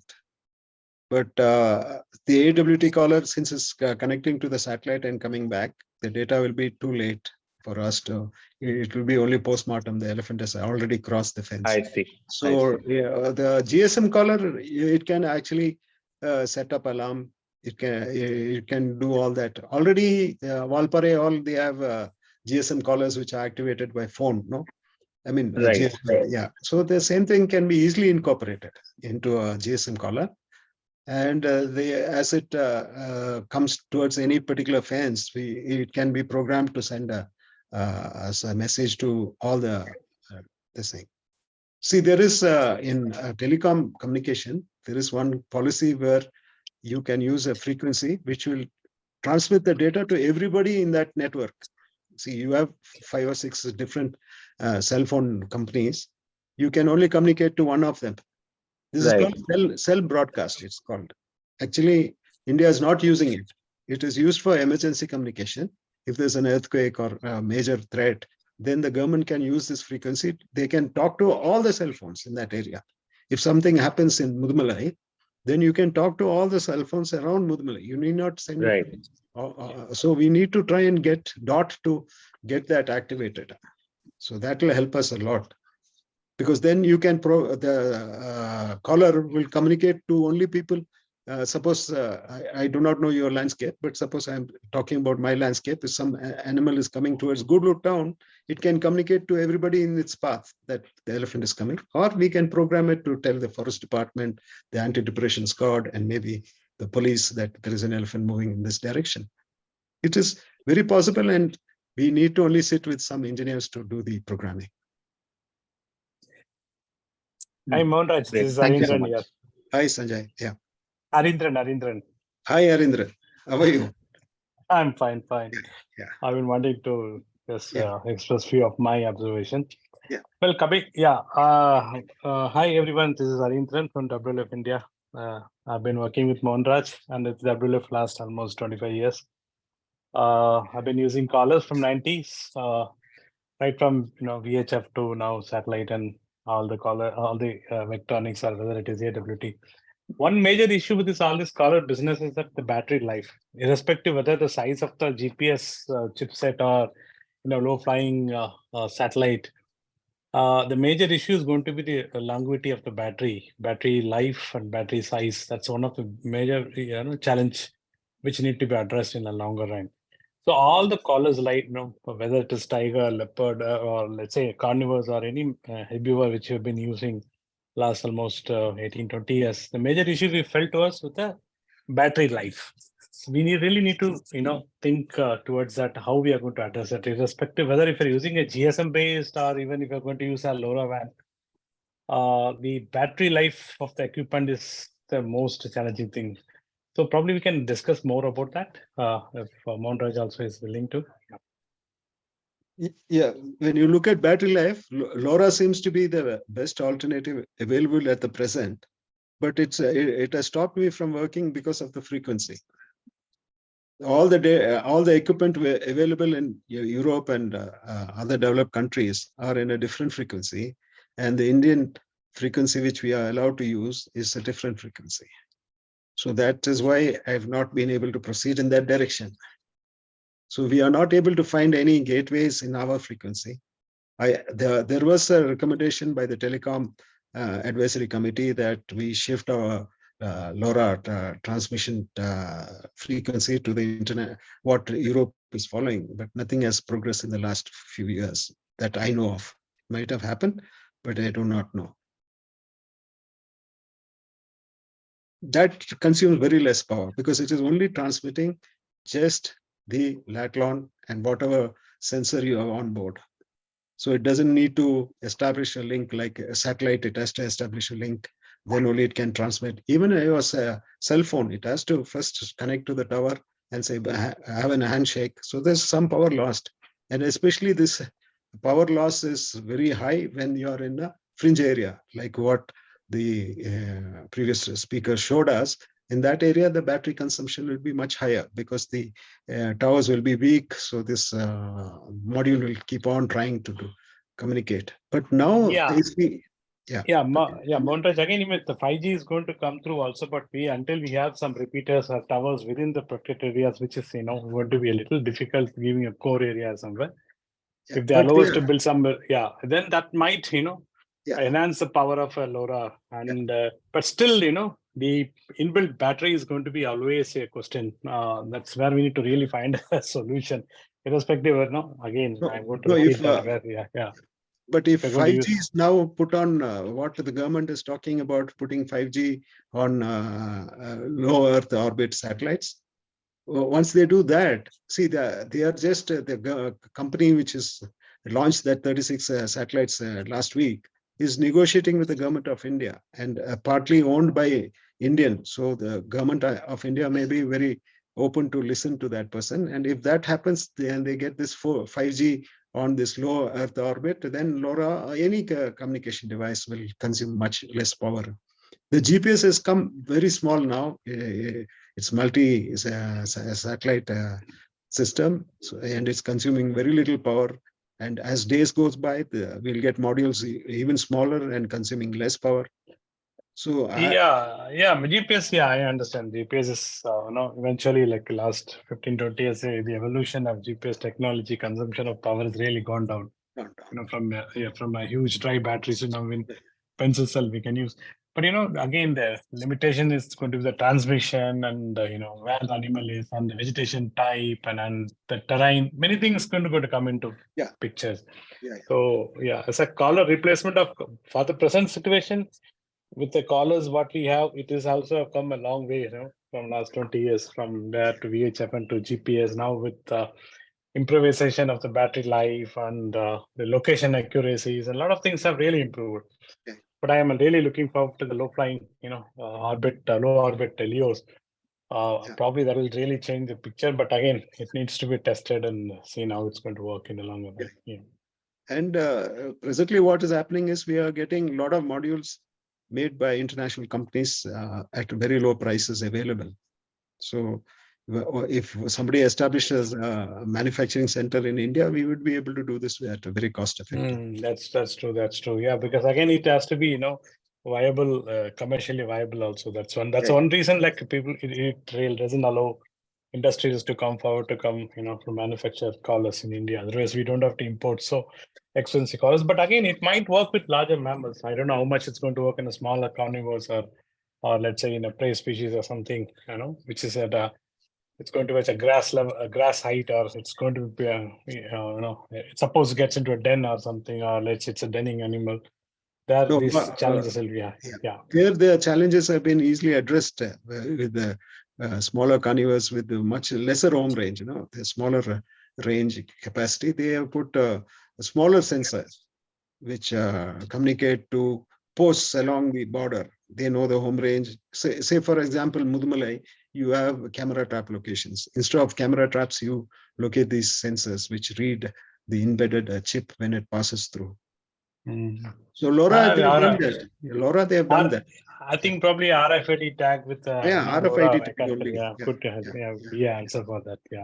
They have done that in smart parks in Africa, and they are getting very good results. So that means for a few $100, you could easily tag any species, and the battery life is as long as the chip is alive. It doesn't need battery. It takes the power from the transmitter. So the transmitters, it's like any shop, you buy something and you want to take it, you take it to the counter, take the tag. Otherwise, if you take it out, it starts beeping. So this technology has advanced very much. Now they are saying 100 meters, they can get a reading. But it's all yet on the desk. People are yet working on them. It has to become operational. It has to become mass production. Then only we can use it. Some of these technologies, before they come onto the market, they are dead because the technology has advanced, which has bypassed the earlier technology. And I'm sure the collars are going to be. I feel that there will be a major change in the way collars are working in India. Let's see. Maybe WWF. Until WWF for some Wildlife Institute of India, we all sit together and work on a solution. That's very interesting discussion, Mr. Mohanraj and Mr. Anil. So there is Mr. Ravi. Also, he put similar thoughts. I would like to share his thoughts here so that we can take forward this technology discussion. So what you said, Mr. Mohanraj, about the emergency, during the emergency situations, the transmission to be shared between the different players. So that line, he also writes saying that, from more of a security point of view, these signals can be encrypted to prevent the unauthorized use, and that can be taken it forward. So something that you would like to share on that front? Yeah, see, most of these, you take any of these networks, you take LoRa network, you take your cell phone. Mostly unless you really use a lot of technology to break your encrypting. For example, this communication between us cannot be easily broken by any Tom, Dick, and Harry or a poacher. Right. You need a certain skills to do that. If you have that certain skills, you would not be going after wildlife. You would be going after something else. So encrypting is already there. The LoRa is unbreakable. LoRa is unbreakable. So I'm sure all these satellite communicators, they will encrypt it so that people can't break in, because they are talking about not elephant collars, they are talking about asset monitoring. Suppose, Right. for example, Again, Mohanraj, those signals which is which has been transmitted from a GPS or to the through a iridium or an August, it's all like encrypted, of course. But again, it's a more of a pulse which it goes there. It cannot be, it's not a continuous thing like a two-way talking or something. So there, the encryption will not at all work. Unlike earlier, there was one time there was an issue that when they were having a system of emailing this location to the personal email where it got actually leaked and there was an issue. But now that's also not possible because they have their own dashboards and encrypted dashboards which we log in and we have a look at that. So that thing also has been completely curtailed. Yeah, of course, it's a very safety way of communicating, the location being communicated. Yeah. But if you look at what poaching is happening, it's not high-tech poaching. In India, we are yet traps to catch tigers, paws. Yet nobody is using sophisticated weapons, except in maybe Assam, where sophisticated weapons are used for. Yeah, in rhino. But again, see this poaching again in India. Like you look, it's a I would call them a better wildlife biologist because they understand exactly the animal movement and they lay the traps. Yeah. That's one of the reasons. That's the only reason. Yeah. So it's also about more of animal movement than technology, I would say, isn't it? You mean regarding the poaching which is happening? Yeah, no. What I meant is it's more of as Mr. Mohanraj said, one really need to be really a lot of skilled to work on the technology and hacking and working on that. So I think it's more of a wildlife movement knowledge which is very much there compared to the technology. Yeah, that's correct, Sanjay. Very much. That's how the poachers work. We've been working on the poacher side also. I found that the technology is nowhere. They use muzzle loaders for shooting elephants and they hide the weapon inside the forest. They come whenever they need money. They go into the forest, pick up the weapon. It's all along the Western Ghats.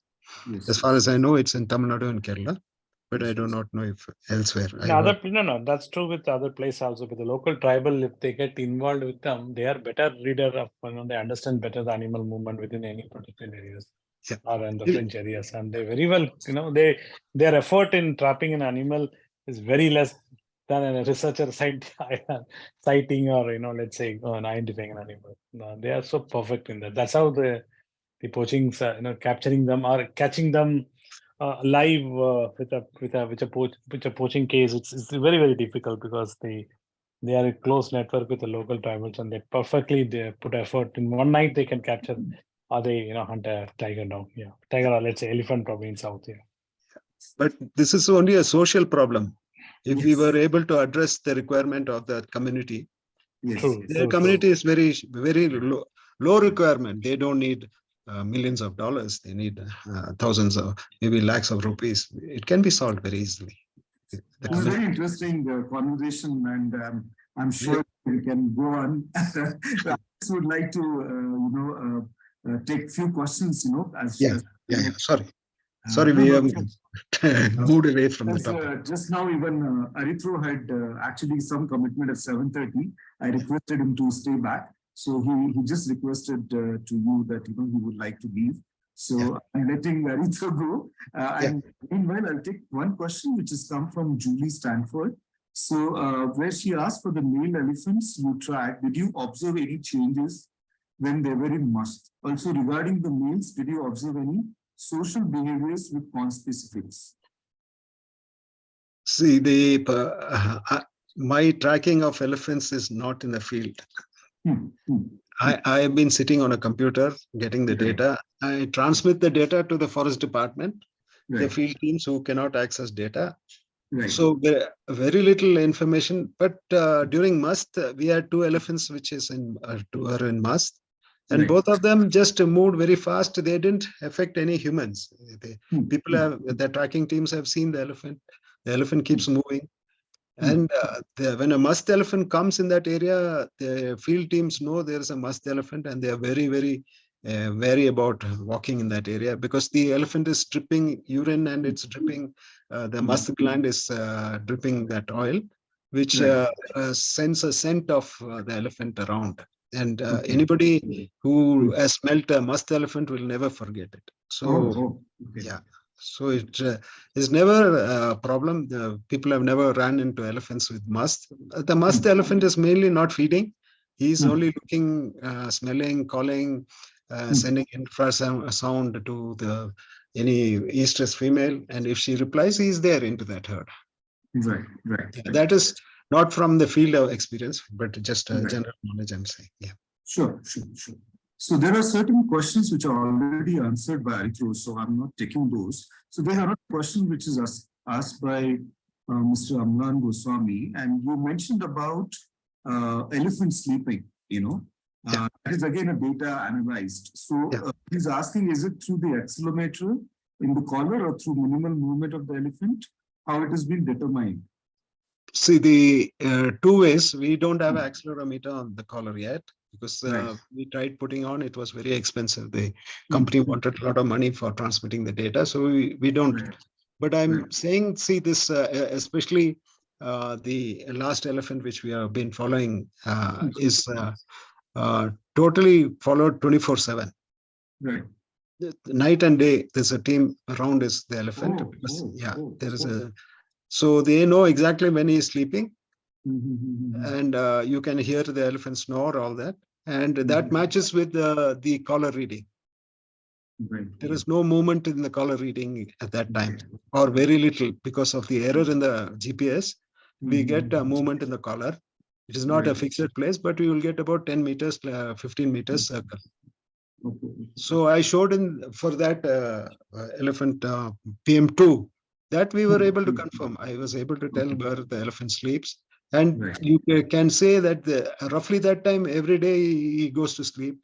And roughly at around 9:30, 10 o'clock in the evening, he goes and finds water. Like that, there was some periodicity coming into that. And we were hoping that we would have that elephant for another 2 years and we will get a hell of a lot of knowledge. But sadly, he was captured. Yeah. Right. And what are the skill set of the people who are tracking elephant day and night? The tracking teams of the forest department are anti-poaching teams. Okay. And they have very good skill. They are more than half of them are tribal from that area. So they are mahouts from that area. Mahouts have to go into the forest to bring back the elephants. So they know that they have to go cut fodder for the elephant. So they go into the forest on a daily basis. And the anti-poaching watchers have been going for now patrolling every day. So they know how to read signs, look. Only the non-tribals have some problem. But since they had to follow Rivaldo for a long time, a lot of skills have rubbed on to them. They now know how to locate the elephant and what all. We played a lot of things on Rivaldo. We used to record the sound of a kunki elephant's chain coming. And when we think the elephant is going to go into a village or near a house, we will just play that music on a cell phone. And Rivaldo will take off from there. But today, we can't do that. Now he wants to challenge everything. He's become more wild now. Yeah. Interesting. So I would, with certain understanding about how the operations happen and how this has been achieved and how the data is transmitted, how it has been analyzed, you have taken us through the entire journey, and we could understand that the amount of efforts are required, and literally there is a 0% chance of error if one has to collar elephant. So going through all that journey, getting the data, getting so much of knowledge. So I know it's a very, very short period of time. We can't talk a lot of things, but I would request if you can just give us 2-3 minutes and tell us that certain places you said that now there is a law because of certain data being analyzed and put it across. So would you like to just talk about 2-3 minutes that how that has been, the knowledge has been used to make certain changes in the policy, and how the journey has been taken at an organizational level, individual level, if you would like to throw some light? Yeah, I just showed the work done by Bombay Naturalist Society on the Asian Elephant Project. See, their work of radio collaring 5 elephants and sharing that data in publications has actually brought the focus of India's elephants outside protected areas. Presently, the previous presentation showed that most of the elephants were traveling outside protected areas in non-RF areas also. So here that has led to a long-term conservation of the Sigur Plateau. WII, WWF, Nilgiri Wildlife Association, and a number of NGOs all moved into this plateau and worked with various aspects, bringing focus, and that led to the area being declared as a corridor. And that was again challenged in the High Court, where the elephant number 2 locations were shared with the. We made a presentation at the Chennai High Court, Madras High Court, where we shared all the data where these elephants came and how they moved, and that clinched the legal proceedings for it to become nominated as a corridor. So it has affected much. Only thing, we lost that opportunity in Coimbatore. Otherwise, we would have solved some of the issues then itself, which we have not been able to do now. Even though we have collars, we are not able to get. When we have the collar, the elephant is not visible. They somehow seem to know that we are going to capture the elephant. It disappears. Right. Interesting. Thank you so much for that. So I would move to the next aspect, altogether, and we have already discussed a lot, but still I want to go back to the technology because that's very interesting and a challenging aspect, and it has a direct impact with the analyzing the data, the cost, the feasibility, and that is the reason why not so many elephants have been collared in India and so on.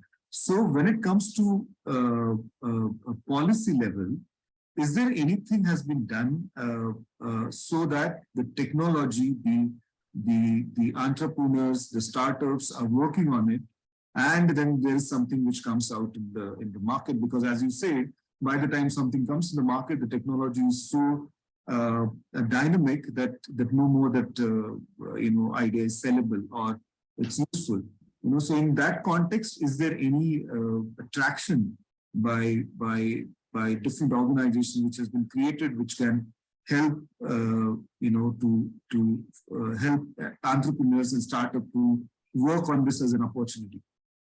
See, at WWF, we have tried various things. We have tried to get a lot of people to take up a challenge where 40,000 euros were offered as prize money for coming up with a technology to solve some of the human-elephant conflict. Out of which the LoRa gateway network all came. One was that.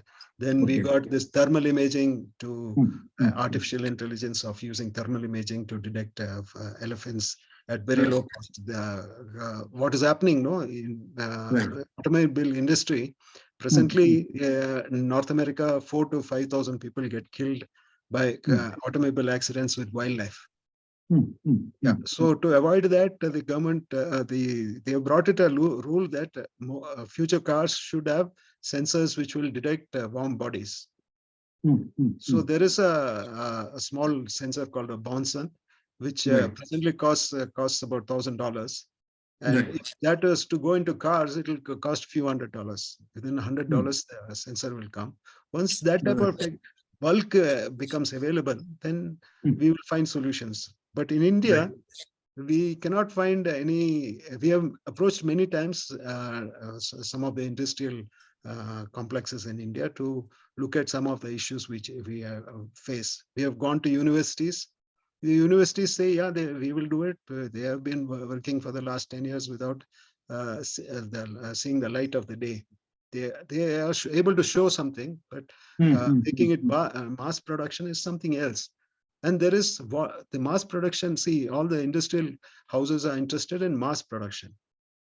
See, if you take South African tracking, it's a family unit. It's a very small unit. They are making the hand-on things and marketing. And I think most of the radio collars in the world are made by individual families or a few very small companies, which in India, we have not set it up because there wasn't enough demand for collars. But now we are seeing that. See, I think at any time now, there should be about 10 to 15 elephants collared in India running around. So that's quite a big volume. No, 10 collars a year you can make. Means South Africa, I think they make that no, I do not know the volume, but I think it's made hand to, because when you order, they say they need 2 months. That means they take the order and then make it. Exactly. Right. So if we start making in India, I'm sure we should find a startup company which can do it, who's interested in conservation first and foremost, and is not interested in become a billionaire by making these things. Right. Right. But I think that way the Godrej, see, once the Godrej is a trustee of WWF, he had offered, when I had discussed with him, he said, if you come up with a issue, we will help you, especially with the radio collar. He said he can push the government even to launch satellites. Yes. Yeah. So we should try that. Yes. Very interesting. Thank you so much. So it might sound a very generic question, but I would like to still ask that. I think I just missed that. Yeah, it's Bani Haralu. I think she's from he or she is from WCS. So it has been asked that does it help reducing the conflict? Okay. So I would like to add something along with that.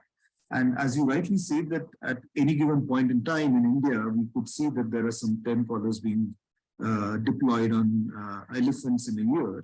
So I think the primary trigger is again a human-wildlife conflict. Okay. So although there is no direct answer to it, whether it can reduce or not reduce, however, if Forest Department is keen on it, and if the callers, the signals are late or they are not coming, and we are talking about the conflict, and the conflict situation is very critical that we need to have that a set of information if we are getting from technology, then we can obviously get it on the ground also, but the ground situation is very difficult to decipher, especially in the fringes of the forest. So how that would be addressed in the future, and how it need to be positioned also to the Forest Department. If Forest Department is so keen to resolve, and it will not be resolved just by deploying a collar. Yeah. See, since we first deployed collar, just this guy is calling and keeping, sorry. The Forest Department has evolved into, now, see, the earlier collars were put by us saying that we can reduce conflict.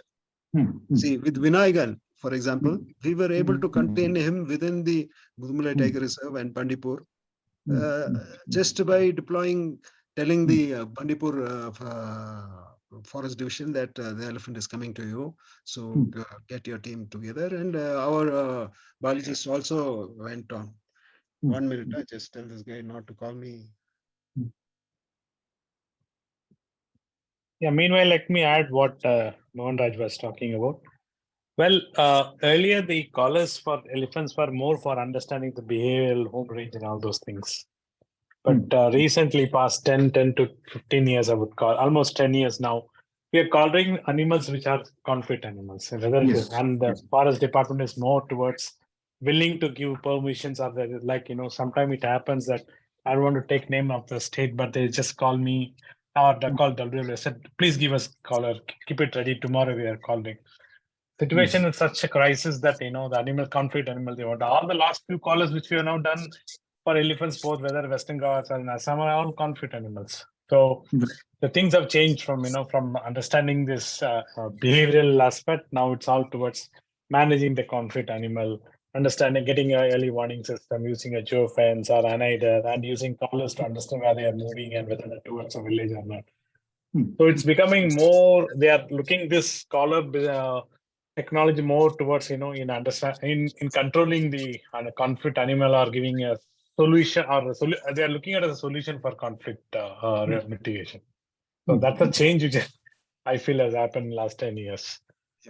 So it's more towards, so naturally Forest Department can play a major role in getting these, we have a lot of bureaucracy also. Getting permission is not that easy. Even if we want to deploy more and more collars in the country, getting a permission is I'm sure everybody who's listening to talk, they know the real situation. Then getting the WPC clearance and importing.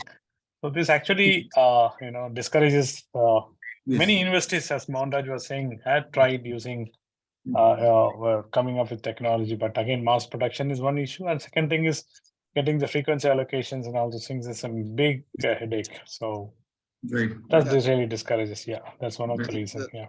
But the present technological change, we will be using open frequencies. We will not be using frequencies which we have to go to WPC, because these frequencies are open. They are used for everyday communication. That's why 5G is supposed to communicate with your cars, control your car movement, everything. So that is an open frequency, and we should be able to use Yeah, it. Mohanraj, that's true. But even then, whether you are going to use any frequency, but though it's free, when you are going to put a collar or let's say anything on, we have to. This permission business is something which is, I'm sure you will understand that it's not that going to be easy with the departments Though until they want. Yeah, until they want that. yeah. No. For example, the last 2 months, there has been number of calls from 2 forest divisions asking for collars, which I have diverted the True. calls. Yeah. True. I know. Yeah. So things are moving forward. See, the southern states are little advanced in the thinking. They are already doing all this. So it will percolate elsewhere. Yes. It will become a norm. If we are able to manufacture collars and give it off the shelf, then people will just, things will Yeah, happen. there is an unofficial figure. If I remember, Karnataka and Tamil Nadu, they're ordering more than 50-60 collars already. They have placed an order or something. It's the process of ordering elephant collars. So that's a scale now it's happening for this year. 23, they're already planning. So as Mohanraj was saying, if you can get for the industrials, someone who are ready to. And I would like to add also to what Mr. Mohan was saying, that it will percolate, and it's already started percolating, because in Assam, the already collars have been deployed by WWF and ANCF and ISC, and there's already Tripura also, there's one more collar has been deployed. So yes, it's already started percolating, and I think it will go on. Just now, one of the audience, I think he is doing his graduation. He also said that the Nagaland is also very keen to take it forward, and Aritra has replied to that question. So definitely it will move forward. But again, it might seem repetition, but I would like to ask, not taking a lot of time, when you say that the open source, will be used for the 5G and the communication touch points are varied. So how it will play out because often WPC quote saying the security reasons, especially the elephant is likely to move around the borders, international borders. So how it will be taken care of? Any idea in those states? Yeah. See, WPC is a very old organization, like any old organizations in India. Yes. We have stuck to a rule which talks about getting permission to use wireless. Yes. Yeah, it is mainly wireless. Yes. Okay, but if you look at our telecom rules, they have all adopted so many new frequencies. For example, LoRa throughout the world is free. In India also, LoRa is free. You can use it, provided you can find the frequency, or you can buy equipment and tune it to Indian frequency. You can yet use it without any issues. Okay. As long as it doesn't go into other bandwidths. See, the next bandwidths are all police and so many other things, so it will get into trouble. Right. See, now with 5G, already there are, we need 2 types of transmitters in an elephant collar. One is a GPS-based collar, so that we know the location of the animal. The other is the direct communication, so that you can locate the elephant if the absence of satellite coverage or some other communication. Right. Today, we are all dependent on a small wireless tab, which is giving us the pulse. Yes. To locate the elephant. But there are open source, same thing is in open source frequencies. Now you can have much more powerful things. We don't need a satellite link to go. You can just point the device at the elephant and you can download the data. That type of data is there, and that frequency is open source. That is used in medical equipment. It is used for diagnostics of cars. It is used for diagnostics of all sorts of equipment. And it's got a range. So if you have a directional antenna, they say it can reach 1 kilometer even. So this all this LoRa equipment is that way. It is going in that direction, and such devices are there. See, for example, today LoRa equipment will be in all our houses, looking at electricity consumption meters, water meters, and what else. They can all communicate directly to the municipality or who was charging you the bill. Your bill will come. Already, Tamil Nadu is going into smart metering systems. They have already ordered the meters. I don't know what technology they are following, but I'm sure things are moving that way. So all this is again pointing towards if we have such a collar, there's no limitation of the Yeah, the no, phone I at the agree. I totally agree with you, Mohanraj. Only thing is still no. What presently we're using this technology has already been tested for last 10 years, and it's successfully been so we need to we need to have outdated. some. Yeah, it's already outdated in technology. That's why nobody wants to manufacture them. They are manufactured by small companies. Yeah, future So we need to technologies. really that needs to be tested on the ground, the field, and see how efficiency and all those things are. Perfect. So I think there is one more question, and then I think we can close the Q&A also. Well, again, Julie is asking another question is that typically what I understood is if the tagged animal is in the herd, it really doesn't give that kind of data, like which of the animal along with the collared animal, unless it's being tracked on ground. So in the future, will there be anything like that which is likely to come where it has certain observations of the other animals also? See, some of the collars, what they are talking about is to have cameras which can transmit data. They have a collar, they want to put in sound recorders, transmitters also. So you can actually see, for example, I just want to talk about an industry, the dairy industry in developed countries. The dairy cows all go out certain days for exercise. Okay, all of them have ear tags which records their body functions, location information. There is no battery in the tag, the ear tag, but it records all this based on triangulation. There are transmitters around the grazing area and the shed, and they know which cow came in, which cow didn't come in, what is the cow's temperature, what is it feeling today. A lot of information is available because the dairy industry is investing a lot of money. Only we need to adopt such technology to our monitoring of wildlife. For example, if we install the same type of thing in spotted deer, we like to know what's happening to our spotted deer. Are they going up? Where do they go in the summer? And this technology will give us all that information.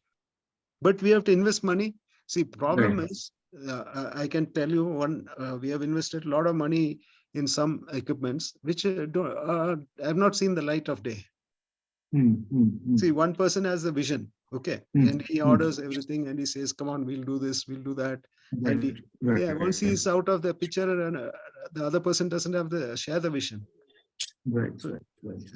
No, I agree. Again, Mohanraj was saying, it has to be, like not a single individual institute or organization should be attempting this. It has to be a policy, or it has to be a ask from the government where they should invest in a larger scale, a lot of money into this research. And I'm sure in India we can produce this, and we can do a mass scale production of these equipments.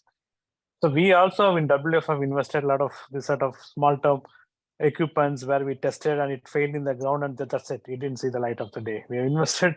I guess if I would have collected those money now, we would have got more, collars. Other way, the money we invested on testing this. Many new students, they come, okay, we try this. We'll use collars. We'll try. One successful is Anidus, the elephant anti. These new systems that they're using for advanced warning system. That's sort of a success. But in cameras, capture cameras, and even for LoRa vans, a lot of things still it's under. Mohanraj is one who have been trying to do a lot of research and doing some testing, but it needs a lot of support actually from the government also when you have to do it. They are ready to order 60-70 collars from international, but they're not ready to invest in in research. So that's still the mindset has to change. Right. But the technology, for example, artificial intelligence Yes. using video cameras is already being deployed in the Coimbatore Forest Division for monitoring elephants along the railway line. And I've seen the data, I've seen most of it. It's working. It's fine. Yes. But mass production. They've been doing it, in Cobbett, 2-3 years. They've been already doing that. Yeah, that's right. True. The mass production is one question, and some industries really has to take it up. Yeah. Yes. So what I understood is the government intervention is very crucial, and to influence government is what I think could be a missing link on which the various. If we can see, the Prime Minister is coming to Mysore next week. Yes. If somebody can just meet him and talk to him about having radio collars made in India. Yes. If we next day, it can become a dream come true. Only we have to get to the right person at the right time. Yeah. There is a person who's been importing. I'm sure everybody's aware. Mohanraj knows, and others also know. Who has been importing collars to India. He's ready to put an industry in Delhi and manufacture this. So he's also going to have a stall. He's the only person who's going to have a stall in the Mysore conference. So I hope that clicks, as Mohanraj says. If it clicks, it's great. Yeah. The conservation team should work on this. If in Mysore, when the Prime Minister comes there, if somebody is able to just put this thought to him, sir, we need this collar to be made in India. We are saying made in India for so many things, and this is something which will help our cheetahs. It will help our future cheetahs. We don't have to buy the collar from abroad. Yeah, Mohanraj, whether it's made in India or assembled in India, it should happen. No, everything can be only assembled in India. We don't have a chip manufacturer in India, so we have to be assembled. In most of the countries, it's the same. Either buy the chipset from America or China. Yeah. Yes, thank you so much. I think I would like to conclude the Q&A session, and I must say it was very interesting conversation. And I would like to thank you, Mr. Arindran, also to jump into discussion and participate. Anza, can you please take it over? Yeah, thank you, Sanjay, for moderating the Q&A session. So with this, we come to the end of the event. I thank the speakers for giving us their time in giving us these talks, and I thank everybody who joined us today. And I also am very grateful to Friends of Elephants for giving us this opportunity. So I hope to see you all for the next event also. Thank you. Thank you. Bye, everybody. Bye. Bye. Bye, everyone. Bye, Hari. Bye.